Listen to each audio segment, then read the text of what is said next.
Hello, my name is Justin Wright, and today I'm going to be going over a couple different stretches and workouts to help with plantar fasciitis. Now, the first one we're going to be doing is just a seated calf stretch. So all we're going to be doing is having the legs straight, and we're just going to be reaching out, bringing the toes back, and just holding this for approximately 30 seconds per time. Now, typically, this is more of a back and hamstring stretch, but it also stretches out the feet and calves a little bit. Just want to make sure the legs are straight, coming out straight, and holding, and then release. Okay, so next up, what we're going to be doing is a stretch where we are going to be stretching out the anterior portion of the calves. So all we're going to do, in a kneeling position, pointing the toes back, and we're just going to sit back. And we're going to be holding this again for approximately 30 seconds. And this is going to help loosen up the anterior portion of the calves. Then after 30 seconds, we're going to release. Now we're going to be focusing on another stretch for the posterior portion of the calves and as well for the plantar fascia. So what we'll be doing, you can do this up against a wall or any object. All you have to do is you're bringing the foot up against the object, keeping that leg straight, and then you're just going to be leaning into it. Now you can come down as well, which will also help stretch out the calf. You're going to be holding this for 30 seconds, and then you're going to be switching over to the other side.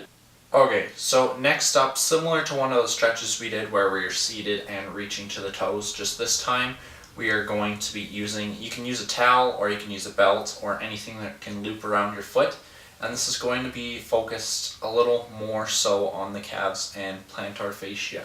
So what we'll be doing, you can do either 2 feet or one, but one foot's going to be a little more isolated so you get a better stretch. And loop it around on the upper portion of the foot, and you're just going to be pulling back, and this helps straighten out the foot as well as stretch out the calf. Again, we're going to be doing this for about 30 seconds and switching to the other side. Okay, so now we're moving on to self-myofascial release. Now, for the calves, all we have to do, we're going to bring it under the calves. You want to keep the body fairly straight. And you can do either 2 legs at once, or if you need more penetration, you could do 1. Just going to start out rolling until you find a tender spot. And then once you hit that tender spot, you're going to hold for at least 30 seconds. Now, it's very important during this to keep the muscles relaxed as you're going to feel less stress. And onto the single leg portion. Now this is for if you're not getting enough pressure with both legs. You can loop one right leg on top of the other and roll, and you're going to find it hits deeper. Again, you're finding a tender spot and you're holding for 30 seconds, and that's going to help loosen everything up and flatten out the knots.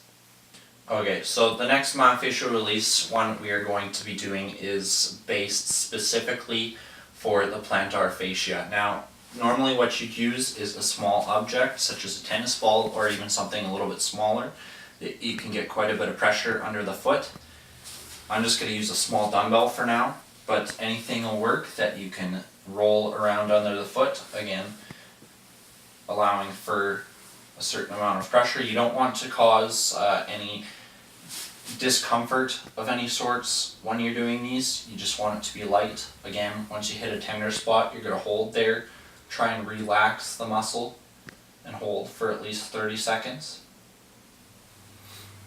And then you're going to be moving around again, just rolling around to the different parts of the foot. And then once you work out all the spots you need there, you switch to the other side and you're going to do the same thing. You're going to be holding for at least 30 seconds. Okay, so next up we're going to be working on the activation portion of the corrective exercise. So what this is going to be doing is this is going to be activating the calf muscles as well as helping with the integrative stretching. So to start off, what I did is I wrapped this cable around the foot with one of the Velcro straps, and all we're going to be doing is we're going to be flexing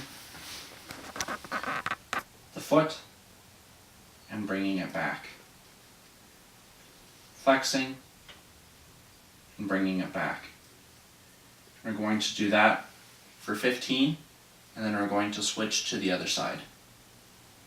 Okay, so next up what we're going to be doing is we're going to be doing another activation one.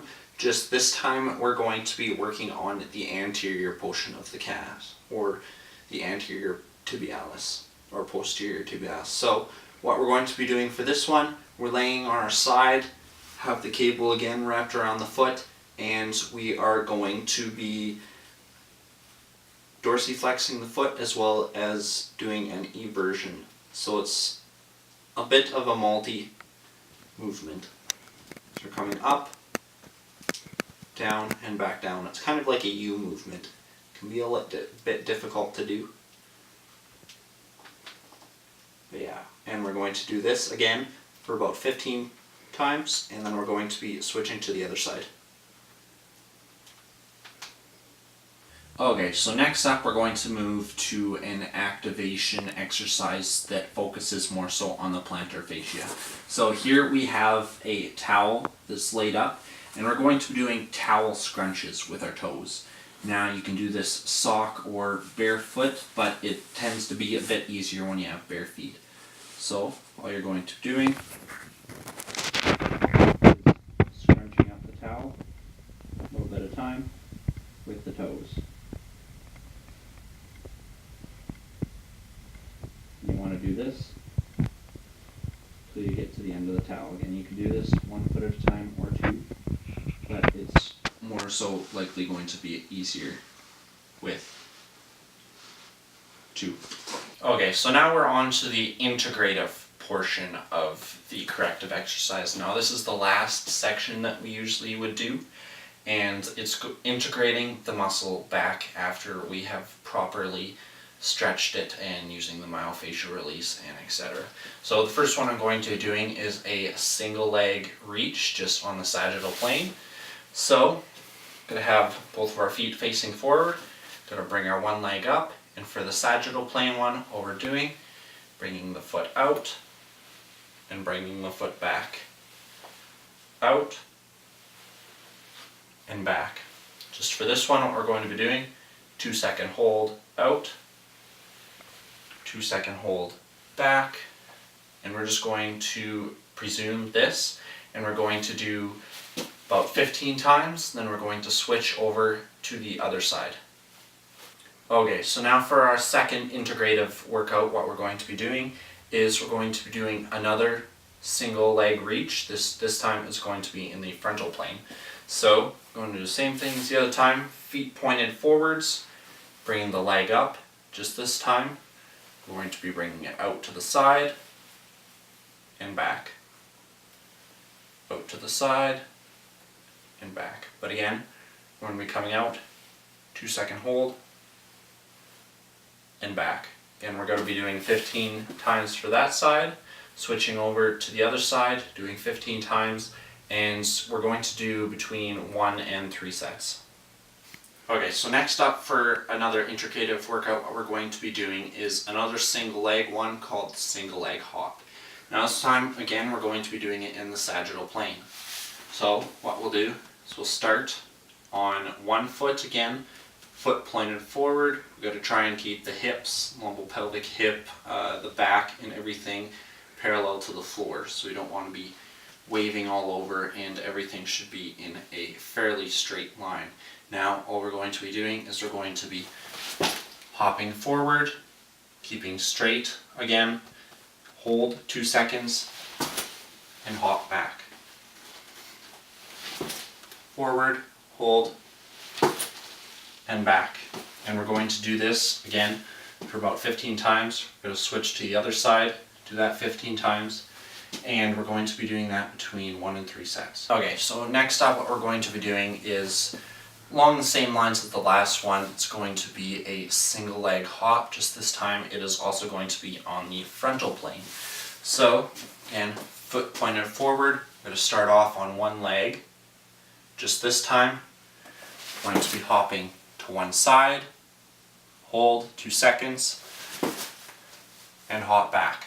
I'm going to try and keep, again, the hips fairly straight, body straight, and feet straight. And for this one, again, we're going to try for around 15 reps and between 1 and 3 sets.